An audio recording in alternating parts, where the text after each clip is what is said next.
Hi అండి, welcome back to my channel. ఈరోజు అయితే గుత్తి వంకాయ కూర చూద్దాము ఎలా చేయాలో. అయితే దానికి ఒక మీడియం సైజ్ వంకాయలు తీసుకోండి. నాకైతే ఈ సైజే దొరికాయి కాబట్టి ఇవి తీసుకున్నాను నేను. దానికి సరిపడా స్టఫ్ ఏంటో చూపిస్తున్నాను చూడండి.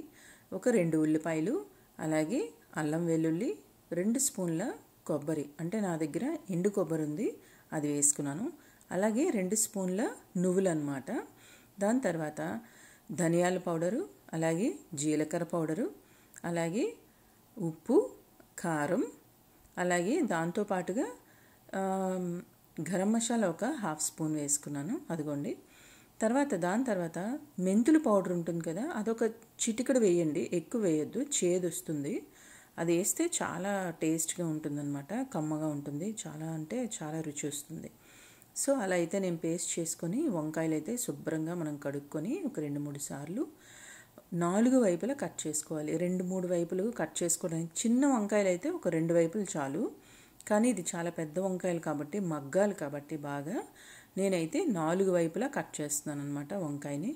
మళ్ళీ పుచ్చులు కూడా లోపల ఉన్నాయేమో చూసుకోవాలన్నమాట, ఎందుకంటే వంకాయలోన పురుగు ఉంటుంది కదా, అందుకని జాగ్రత్తగా చూసుకోవాలి. మనం పక్కన పెట్టుకున్న స్టఫ్ ఉంది కదా, అంతా పేస్ట్ చేసి ఉంచుకున్నాం, అదైతే ప్రతి వంకాయలో ఒక 2 వైపులు 3 వైపులు వేసుకుంటే చాలు, మొత్తం అంతటికీ కవర్ అవుతుందన్నమాట. నేనైతే అలా వంకాయ మొత్తం స్టఫ్ చేశాను. అన్ని వంకాయలు స్టఫ్ చేసిన తర్వాత అయితే ఇదిగోండి ఇలా అయితే వచ్చింది నాకు.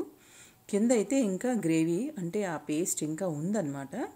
అయినా సరే అది మనం తర్వాత వేయించుకుందాం అనమాట. ఫస్ట్ మనం వంకాయలను అయితే బాగా ఆయిల్లో వేయించి మగ్గనివ్వాలి బాగా, అప్పుడే వంకాయ టేస్ట్ వస్తుంది. లేదంటే మనకి ఉప్పు కారం పట్టకుండా పచ్చిగా అనిపిస్తుంది అనమాట. వంకాయ మగ్గలేదు మనకి టేస్ట్ ఉండదు, అంతా కర్రీ టేస్ట్ అంతా వంకాయలోనే ఉంటుంది. వంకాయ ఎంత బాగా మగ్గితే అంత రుచిగా ఉంటుందన్నమాట. సో ఆయిల్లో అయితే ఇలా పేర్చుకొని మనం స్టఫ్ చేసిన వంకాయల్ని మూత పెట్టి మగ్గనివ్వాలన్నమాట. ఇది ఒక 5 మినిట్స్ తర్వాత మళ్ళీ ఒకసారి ఓపెన్ చేసి మళ్ళీ మార్చుకోవాలంటే తిరగేసుకోవాలన్నమాట. అలా ఒక 3-4 టైమ్స్ తిరిగేస్తూ అటు ఇటు కదుపుతూ మూత పెట్టుకుంటూ ఉంటే బాగా మగ్గుతాయి అన్నమాట. నాకైతే వంకాయలు మగ్గిపోయాయండి. ఇప్పుడైతే ఒక ప్లేట్లోకి తీసుకుందాం వీటిని. ఇవి తీసుకున్నాక మళ్ళీ మనకి చూసారు కదా ఆయిల్ అంతా వంకాయలకి పట్టింది కాబట్టి ఇప్పుడు మళ్ళీ మనకి కొంచెం ఆయిల్ అయితే అవసరం అవుతుంది. ఇప్పుడు ఇందులో మళ్ళీ మనం ప్లేట్లోకి తీసుకున్న తర్వాత ఇందులోనే మళ్ళీ కొంచెం ఆయిల్ వేసుకొని ఆల్రెడీ మనం పేస్ట్ చేసి వంకాయల్లో పెట్టాం కదా, ఆ స్టఫ్ మిగిలింది కదా, అదైతే ఇందులో వేసుకుందాం అనమాట. వేసుకొని బాగా వేయించాలి. ఈ మసాలా మొత్తం పేస్ట్ ఎంత బాగా వేగితే మనకి కర్రీ అంత టేస్ట్ వస్తుందన్నమాట. ఏమాత్రం పచ్చిదనం ఉన్నా ఉల్లిపాయ వేగకపోతే టేస్ట్ ఉండదు. అది పేస్ట్ అవ్వని లేకపోతే ముక్కలు అవ్వని ఏదైనా సరే బాగా ఆయిల్లో వేగనివ్వాలి.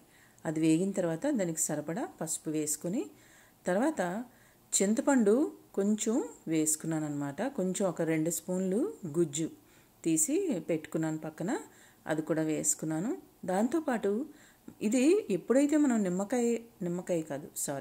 చింతపండు ఎప్పుడైతే వాడతామో అప్పుడు మనం కొంచెం 1 స్పూన్ 2 స్పూన్లు బెల్లం కూడా వేసుకుంటే చాలా అంటే చాలా రుచి వస్తుందండి కర్రీకి.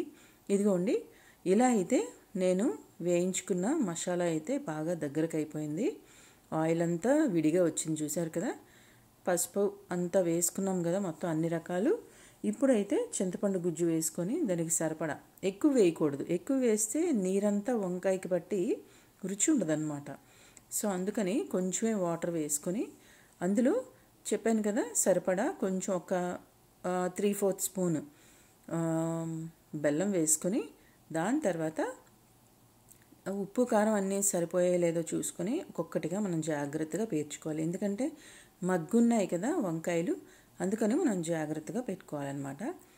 ఇది ఒక 5 నిమిషాలు నుంచి 7 నిమిషాల వరకు మూత పెట్టి ఉంచి బాగా దగ్గర ఇవ్వనివ్వాలి. అప్పుడు మనం తిరగేసుకుంటూ ఉండాలన్నమాట.